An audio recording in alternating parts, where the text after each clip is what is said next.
সকালবেলাটা যাতে আমার খুব কষ্ট না হয় সেজন্য কিন্তু কিছু কাজ আমি রাতের বেলায় করে রেখে দেই। আজকে আপনাদের সঙ্গে সেগুলো শেয়ার করব। রাতের বেলা আমি কি কাজ করে রেখে দেই। আর সকালবেলাটা আমার কাছে মনে হয় একটা যুদ্ধর মতো। কেননা আমার যেহেতু সকালবেলাটা রান্নাবান্না করতে হয়, ছেলেকে রেডি করাতে হয় স্কুলে যেতে। সেজন্য কিন্তু আমার কাছে সব মিলিয়ে অনেকটা যুদ্ধের মতোই মনে হয়। তবুও আমি আলহামদুলিল্লাহ হাসব্যান্ড, বাচ্চা, সংসার সবাইকে সামলিয়ে কিন্তু আলহামদুলিল্লাহ অনেক বেশি ভালো আছি। এই তো রাতের বেলা কাজকর্ম শেষ করে সকালবেলা কিন্তু রান্না-বান্না করছিলাম। এখানে কিন্তু মিষ্টি কুমড়া ভর্তা করছিলাম। হ্যালো ভিউয়ার্স, আসসালামু আলাইকুম।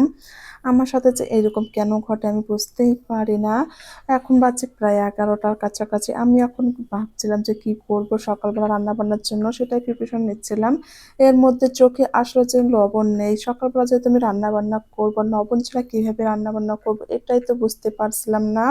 এরপর তো আপনাদের ভাইয়াকে বললাম যে, "আমার তো লবণ বাসায় নেই, কিভাবে রান্নাবান্না করব?" আপনাদের ভাইয়া তো একটু রেগে গিয়েছিল যে, "তুমি আসার সময় কেন আমাকে বলোনি?" তা যাই হোক ভুল হয়ে গিয়েছিল। এর মধ্যেই কিন্তু ওকে আমি জোর করে পাঠাই দিয়েছিলাম। যেহেতু আমাদের বাসার সামনেই একটা দোকান আছে, আর বুঝতেও পারছিলাম না যে দোকানটা খোলা আছে কিনা।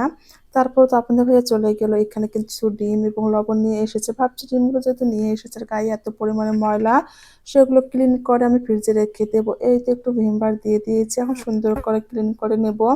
ডিমগুলো কিন্তু বেশিক্ষণ ভিজিয়ে রাখা যাবে না। কেননা ডিমের মধ্যে কিন্তু অসংখ্য ছিদ্র থাকে যেটা খালি চোখে দেখা যায় না। অল্প ১-২ মিনিট আমি কিন্তু ভিজে রেখেছি। এর মধ্যে আমি কিন্তু থালা বাসনগুলো ক্লিন করে নিচ্ছিলাম।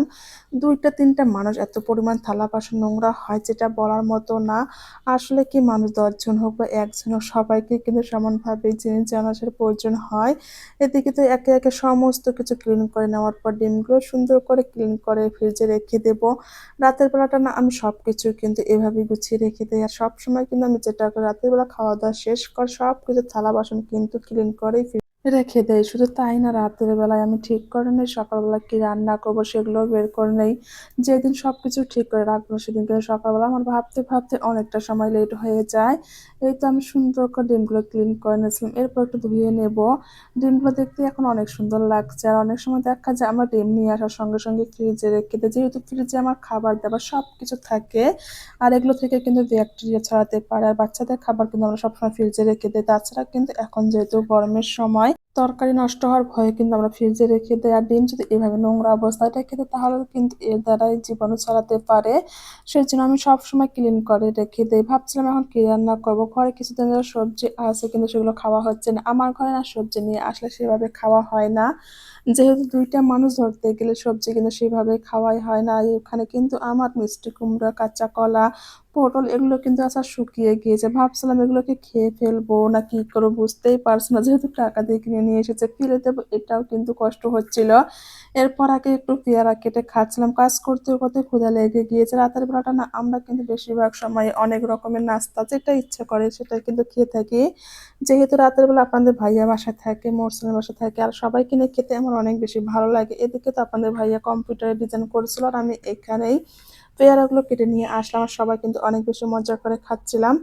এই তো সকালবেলা কিন্তু এখন রান্না-বান্না করার পালা। আমি যেহেতু রাতের বেলায় কয়েকটা কলা বের করে রেখেছিলাম, ভাবছিলাম যে আজকে কলা দিয়ে আলুটা রান্না করব। জানি না কেমন লাগবে কিন্তু তারপরে চেষ্টা করব যেহেতু নষ্ট হবে। কিছুদিন রেখে ছিল আর কিছুদিন রাখি দিলে কিন্তু নষ্ট হয়ে যাবে। এই তো আমি কিন্তু মসলাটা সুন্দর করে কষি এর মধ্যে দিয়ে দিচ্ছি। এভাবে একটা সবজি রান্না করব। যেহেতু মিষ্টি কুমড়াও ছিল সেটাও এখন ভর্তা করে নেব।